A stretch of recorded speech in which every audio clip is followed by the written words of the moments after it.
makes sense, you know. And I've even felt it in my own life when, you know, I know what my mission here is. My mission is to expand human consciousness, to help people be happy. Like, that's really what I find my greatest purpose in. But every once in a while, I'll get this kind of like fuck people attitude. Maybe someone said some fucked up shit, and I'm like, man, people fucking suck, fuck people.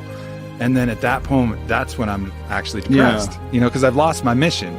Instead of having a mission like, yes, my mission is human consciousness, all of a sudden it's like, fuck people, fuck that mission. They'll figure it out. And then I'm depressed because I've lost my purpose. It's very hard to rise above, like, literally, when something like that happens and realize, like, oh, you're encountering one diseased individual. You got to look at the mass of humanity. Yeah.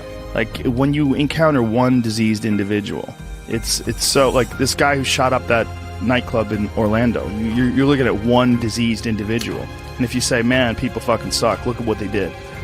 Well, look at how many people that are responding with rainbows on their Twitter pages and love and all the best wishes to those folks that got killed and all that. I mean, I was looking at this guy's page who's an animal lover who was organizing people to go to the homes of the victims and see if they have pets that are trapped.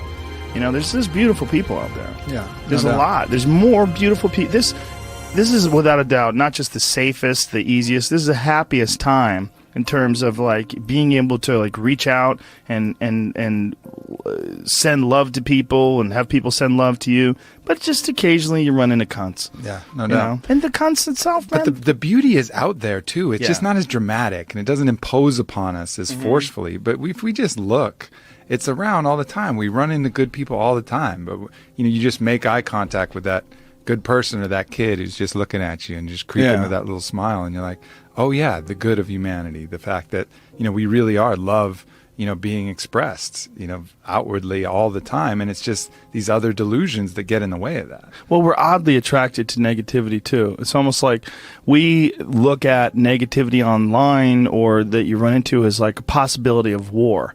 Like, you have to look out, this fucking drum's beating.